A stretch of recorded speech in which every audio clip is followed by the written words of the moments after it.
అందరికీ యేసుక్రీస్తు నామములో వందనాలండి. దేవుని యొక్క గొప్ప కృపను బట్టి, దేవుని యొక్క మరి ఆశీర్వాదాన్ని బట్టి మన కుటుంబంలో ఉన్న ప్రతి ఒక్కరూ క్షేమంగా ఉన్నారండి. అందును బట్టి మన కన్న తండ్రి అయిన దేవునికి స్తుతి మహిమ కలుగును గాక. ప్రియమైన దేవుని బిడ్డలారా, మరి ప్రార్థన చేసుకొని ఈరోజు వాక్యాన్ని ప్రారంభించుకుందామండి. పరిశుద్ధుడ, ప్రేమ నమ్మకం కలిగిన మా ప్రియ పరలోకపు తండ్రి, నీ ఘనమైన నామానికి వేల కొలది వందనాలు, స్తుతులు, స్తోత్రములు తండ్రి. ఇప్పటి వరకు నన్ను ఈ మాటలు వింటున్న ప్రతి బిడ్డని, ప్రతి కుటుంబాన్ని నా తండ్రి చల్లగా కాపాడినందుకు వందనాలు తండ్రి. ఆరోగ్య విషయంలో కృపను చూపించినందుకు వందనాలు తండ్రి. ఆర్థిక పరమైన ప్రతి విషయంలో సహాయం దయచేసినందుకు మీకే వందనాలు, స్తుతులు, స్తోత్రములు తండ్రి. మరి నా తండ్రి, దినదినము నా తండ్రి నీ మాటలతో నా తండ్రి మమ్మల్ని బలపరుస్తున్నందుకు మీకే వందనాలు, స్తుతులు, స్తోత్రములు తండ్రి. చేస్తున్న ప్రతి పనిలో నా తండ్రి, ప్రతి విషయంలో నా తండ్రి, నీ బిడలమైన మాకందరికీ నా తండ్రి, నీ కృపను, నీ కాపుదలను ఉంచుతున్నందుకు నా తండ్రి మీకే వందనాలు, స్తుతులు, స్తోత్రములు తండ్రి. మాటలు వింటున్న నీ బిడ్డలందరినీ జ్ఞాపకం చేసుకుంటండి. ప్రతి కుటుంబాన్ని పేరు పేరున జ్ఞాపకం చేసుకుంటండి. ఆరోగ్యాన్ని దయచేయండి తండ్రి, క్షేమాన్ని దయచేయండి తండ్రి. ఆర్థిక పరమైన ప్రతి ఇబ్బంది నుంచి విడుదల దయచేయండి తండ్రి. బిడ్డల ఉద్యోగాల్లో, వ్యాపారాలు అన్నిటి విషయంలో నా తండ్రి నీ కృపణ సహాయం దయచేయమని వేడుకుంటున్నాం తండ్రి. అందుని బట్టి మీకే వందనాలు, స్తుతులు, స్తోత్రములు తండ్రి.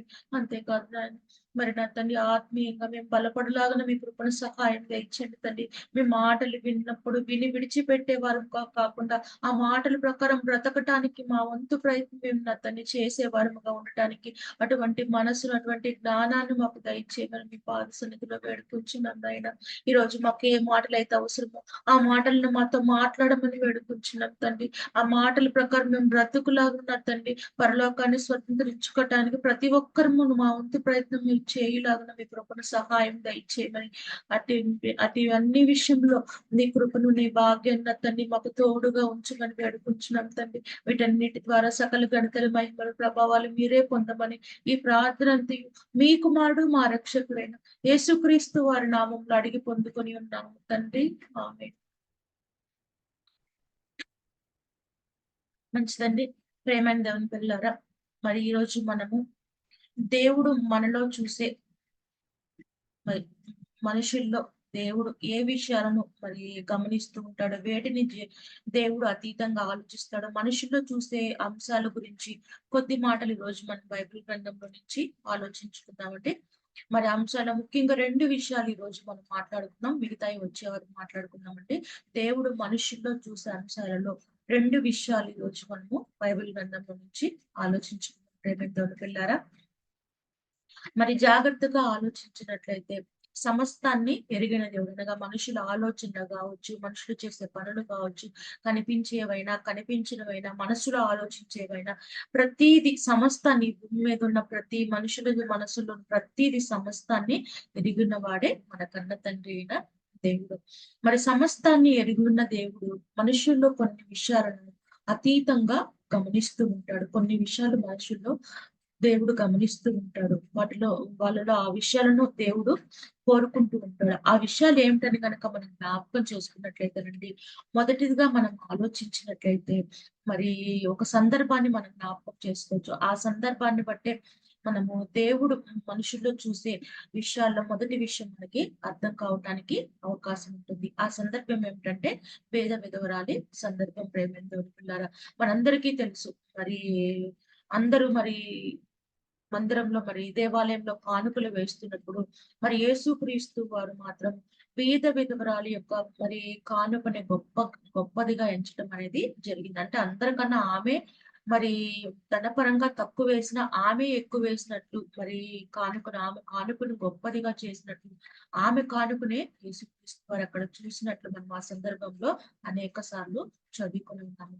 ఆ సందర్భాన్ని బట్టి మనం జ్ఞాపకం చేసుకోవాల్సింది ఏంటంటే, మరి ఆమె యొక్క కానుకని అక్కడ జ్ఞాపకం చేసుకోవడానికి కారణము, ఆమెకున్న లేమిలో మరి ఉన్నది మొత్తం తీసి ఇవ్వటం అనేది ఆమె జరిగింది.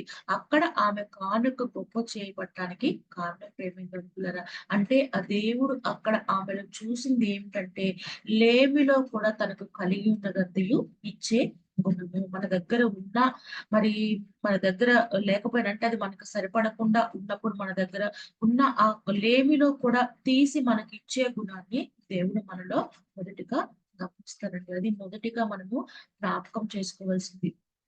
మొట్టమొదటి దేవుడు మనుషుల్లో మరి గమనించే విషయం ఏమిటంటే, దేవుడికి ఇచ్చే విషయంలో కావచ్చు, ఇతరులకు చేసే విషయంలో కావచ్చు, మనకున్న లేమిలో కూడా తీసి ఇవ్వగలిగే గుణాన్ని దేవుడు మనలో చూడటం అనేది జరుగుతుంది. ఇది రెండవదిగా మనం జ్ఞాపకం చేసుకున్నట్లయితే ప్రేమైన దేవుని పిల్లరా, ఒక సందర్భాన్ని మనము చదువుకుందాం. రెండవ గుణము, రెండవ విషయం దేవుడు మనుషుల్లో చూసే రెండవ విషయాన్ని గనక జ్ఞాపకం చేసుకున్నట్లయితే, ఒకసారి మార్కు సువార్త చూసుకుందామండి. మార్కు సువార్త రెండవ అధ్యాయంలో చదువుకుందాం. మార్కు సువార్త రెండవ అధ్యాయంలో చూసుకున్నట్లయితే, మరి ఇక్కడ సందర్భం కూడా మనం అనేక సార్లు చదువుకొని ఉన్నాము. మూడవ వచనం నుంచి కనపడుతుంది. మరి కొందరు పక్షవాయువు గల ఒక మనుష్యుణ్ణి నలుగురి చేత మోయించుకొని ఆయన యొద్దకు తీసుకొని రావడం అనేది జరుగుతుంది. మరి ఇక్కడ కపెర్నహూములో ఒకని ఇంటి దగ్గర మరి యేసుక్రీస్తు వారు వాక్యం మరి చెప్తున్నప్పుడు అనేక మంది ఆ ఇంటి చుట్టూ గుమికూడటం వల్ల మరి ఇంటిలోకి వెళ్ళటానికి కూడా మరి దారనేది లేనప్పుడు ఒక నలుగురు మనుష్యులు పక్షవాయువు గల ఒక వ్యక్తిని మరి స్వస్థత పరచాలని చెప్పి యేసుక్రీస్తు వారి దగ్గరికి మరి పైన ఆ కప్పనేది తీసి ఆయన మంచం మీద ఆ పక్షవాయువు గల వాడిని కిందకి దింపిన సందర్భం మనము చాలా సార్లు చదువుకొని ఉన్నాం ప్రేమేంద్ర పిల్లరా. ఆ సందర్భాన్ని జ్ఞాపకం చేసుకున్నట్లయితే అలా చేసిన ఆ మనుష్యులతో యేసుక్రీస్తు వారు చెప్పిన మాట చూడండి. 5వ వచనంలో, రెండవ అధ్యాయం 5వ వచనంలో చూస్తున్నట్లయితే, యేసు వారి విశ్వాసము చూచి, కుమారుడా నీ పాపములు క్షమింపబడి ఉన్నవని పక్షవాయువు గలవానితో చెప్పాను. ఇక్కడ నీ పాపములు క్షమింపబడి ఉన్నవని చెప్పి ఎవరితో చెప్పారండి? పక్షవాయువు గలవానితో నీ పాపములు క్షమింపబడి ఉన్నాయి అని చెప్పారు. అయితే ఈ పక్షవాయువు గలవానితో చెప్పడానికి ముందు ఆయన ఎవరి విశ్వాసం చూసినట్లు మనకు పైన మాట అర్థమవుతుంది. వారి విశ్వాసం చూసి అంటే ఇక్కడ మంచం మీద ఉన్న ఆ పక్షవాయువు గల వ్యక్తి యొక్క విశ్వాసాన్ని యేసుక్రీస్తు వారు చూడలేదు కానీ, ఆ వ్యక్తిని స్వస్థపరచాలని చెప్పి ఆ నలుగురు ఆ మంచం మీద పెట్టి మరి తాడులు కట్టి కిందకు దించిన వారి యొక్క విశ్వాసాన్ని బట్టి మరి ఆ పక్షవాయువు గలవానికి స్వస్థతను దయచేసినట్లు మనకి ఇక్కడ కనపడుతుంది ప్రేమైన పిల్లలు. అనగా ఆ నలుగురు మనుషుల యొక్క విశ్వాసము వాళ్ళ యొక్క మరి మనస్తత్వం వాళ్ళ యొక్క విశ్వాసాన్ని బట్టి ఆ పక్షవాయువు గల వానికి స్వస్థతను దయచేసినట్లు మనకు అక్కడ కనపడుతుంది ప్రేమికులు. ఎందుకంటే ఆ సందర్భాన్ని జ్ఞాపకం చేస్తున్నట్లయితే మరి ఇలా వ్యాధితో ఇబ్బంది పడే వాళ్ళు, ఈ పక్షవాయువు గల వాళ్ళు వారి దగ్గరికి ఎవరు తొందరగా వెళ్ళటానికి ఇష్టపడరు. కానీ ఆ మనుష్యులు మరి ఆ వ్యక్తిని తీసుకొచ్చి యేసుక్రీస్తు వారి దగ్గర మరి యేసుక్రీస్తు ద్వారా మరి అతన్ని స్వస్థపరచాలని చెప్పి వాళ్ళకు కలిగి ఉన్న ఆ ఉపచార గుణాన్ని, ఆ విశ్వాసాన్ని యేసుక్రీస్తు వారు వారిలో చూచి అతనికి స్వస్థత దయచేయడం అనేది జరిగింది ప్రేమతో పిల్లరా. ఇదే రెండవ విషయం. దేవుడు మనుష్యులు చూసే రెండవ లక్షణం లేదా రెండవ విషయం ప్రేమతో పిల్లరా. ఉపచారం చేసే గుణాన్ని కలిగి ఉండటం. ఇదే విషయం మనం ఇంకొక సందర్భంలో కూడా దేవుడు మనకు తెలియజేస్తారు. ఒకసారి కనుక మనం చూసుకున్నట్లయితే లూకాసు వార్త చూసుకున్నామండి. లూకాసు వార్త 10వ అధ్యాయము, లూకాసు వార్త 10వ అధ్యాయము, లూకాసు వార్త 10వ అధ్యాయము 30వ వచనం ఒకసారి చదువుకుందామండి. 30వ వచనం. అందుకు యేసు ఇట్లనెను, ఒక మనుష్యుడు యెరూషలేము నుండి యెరికో పట్టణమునకు దిగి వెళ్ళుచు దొంగల చేతిలో చిక్కెను. వారతనికి బట్టలు తోచుకొని అతన్ని కొట్టి పొర ప్రాణంతో విడిచిపోయారు. ఈ సందర్భం కూడా మనకు తెలిసిన సందర్భమే. మరి ఒక వ్యక్తిని మరి ప్రయాణం చేస్తున్నప్పుడు మరి ఎరుకో పట్టణానికి మరి వెళ్తున్న ఒక వ్యక్తిని మరి దొంగలు దారుణంగా కొట్టి మరి ప్రాణం పోయేంత వరకు అతను కొట్టి అతని దగ్గర నుండి లాక్కొని వెళ్ళి అక్కడ పడవేసి వెళ్ళిపోయినప్పుడు ఆ మార్గం నుండి వెళ్తున్నప్పుడు అనేక మంది అతన్ని పట్టించుకోకుండా వెళ్ళిపోయిన వచనాలు మనం కింద చదువుకున్నాం ప్రేమ. అయితే ఒక వ్యక్తి మాత్రం ఏం చేశాడో మనకు అక్కడ కనపడుతుందండి. ఆ వచనాన్ని చూసుకున్నట్లయితే 33వ వచనం. అయితే ఒక సమరయుడు ప్రయాణమైపోవచ్చు అతని పడిపోయిన చోటికి వచ్చి అతన్ని చూచి అతని మీద జాలిపడి దగ్గరకు పోయి నూనెయు ద్రాక్షరసం పోసి అతని గాయములు కట్టి తన వాహనం మీద ఎక్కించి ఒక పూట పూల వాని యొద్దకు తీసుకొని వచ్చి అతన్ని పరామర్శించను. మరునాడతడు 2 దేనారము తీసి ఆ పుట్టకుళ్ళ వానికి ఇచ్చి ఇతన్ని పరామర్శించును. నీవు ఇంకేమైనా ఖర్చు చేసినడలా నేను మరలా వచ్చినప్పుడు అది నీకు తీర్చుదునని అతనితో చెప్పి వెళ్ళిపోయాను.